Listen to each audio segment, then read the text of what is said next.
Hello and welcome. Thank you for joining us to talk about this important cloudability feature. Here you can see where this feature fits into the FinOps capability architecture and the value of this feature for cloudability users. Here's one of our experts to walk you through it now. Cloudability's reporting tools allow you to slice and dice your cost and usage data so you can figure out exactly where your money is going. Reports are a great way for you to visualize your cost and usage, which in turn will help drive a FinOps culture and will create value for an organization. Here are some examples of where reporting ties into the FinOps capabilities. Understand fully loaded costs with the ability to map spending data to the business. Enable real-time decision-making by identifying anomalies or underutilized resources. Benchmark performance through trending and varying analysis. Optimize usage through the ability to manage workloads. Optimize rates by visualizing various rate types. Align plans to the business through the development of data-driven business cases. So let's move on and create a custom report. On the report's home screen, you will typically see a list of reports sorted by categories. From here, you have the ability to click on one of the already existing reports or create a new report. For the purpose of this video, we will create a new report. To create a new report, select the orange circle in the upper right-hand corner of your screen. This takes you into the report interface. This is where you can create your custom report. The first thing you'll want to do is give your report a name.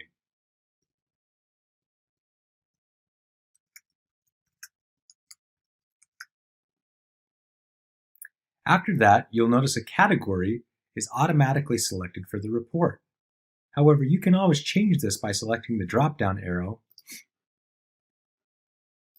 or creating your own custom name by selecting the Add Category feature. Remember, category organizes the report on the main reports page. Date range is saved with the report that you create. If a value such as yesterday, last week, or last month is selected, then the report will dynamically update based on your current date and will always show the data relative to the current date.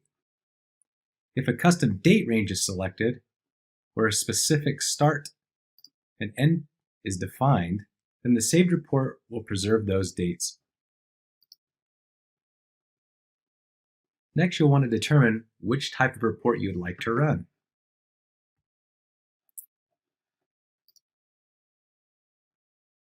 Cost data reports use cost data for all financial reporting, where you'll need to know what you are exactly spending.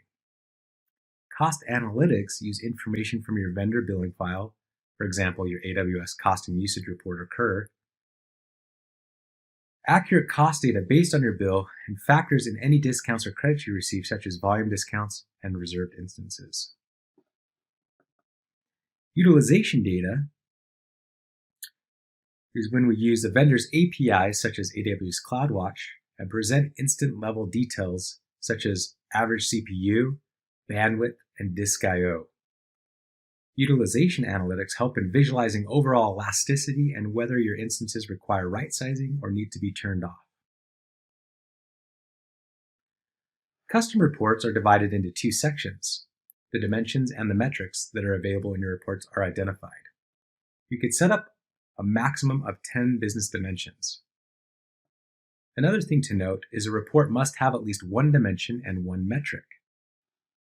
As you can see here, when you initially come in, you'll have a dimension of date and a metric of cost total.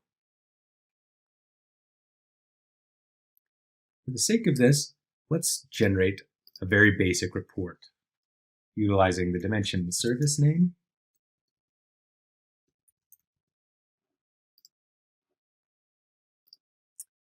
and as we don't really need to see the date for the charges within this dimension, we can go ahead and do that and get rid of that. And the way that you do that is by clicking on the X next to that dimension. And for the purpose of this, we're going to continue to use the cost metrics total. So once you've set up your report, you come over and you click on Run.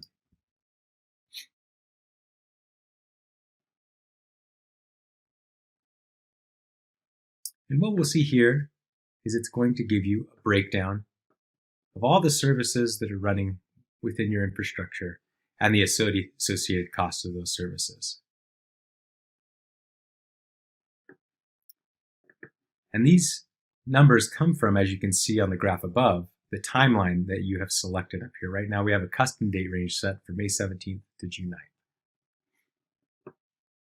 Now let's say we want to further understand our charges by service and we want to add a filter. So you come down to the filters and let's look at specific service and see the charges for that. You type in the service or the dimension or item you'd like to filter on. You'll need an operator. In this instance, let's set it equal to, and let's look at our charges specific to EC2. Hit submit, and then you'll want to come over here and click run to rerun your report.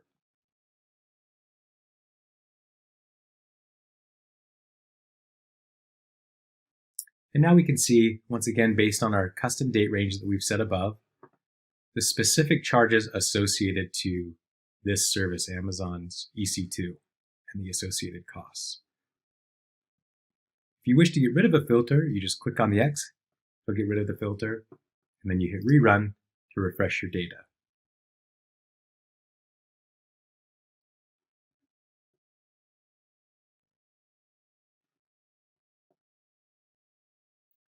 You also have the capability to sort your data based on your dimension or your metric. In this case, we have two. So if we wish to sort upon service name, you can do that.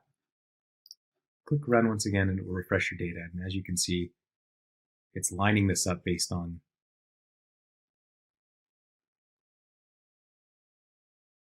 vendor type. Once you're happy with your report, you have the capability to share it. If you click in the bottom left corner right here, and what this will generate is a custom URL for you to share your report out.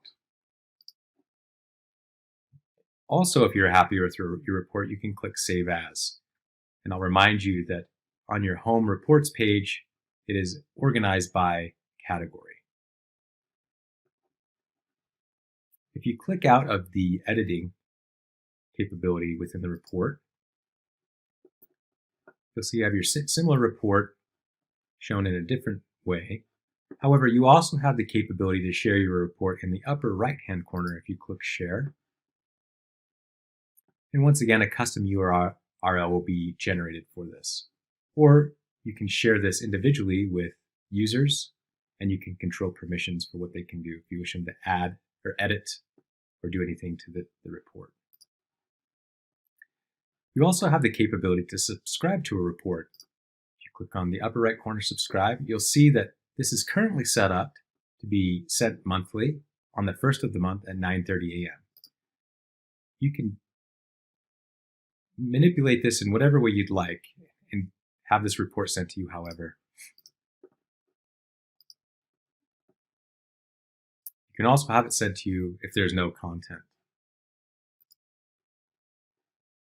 And if you'd like to edit your report, once again, you have two options. You can click here in the custom filter area on the pencil, or you can click in the upper right corner on the edit report button. And this will allow you to come in and add additional dimensions.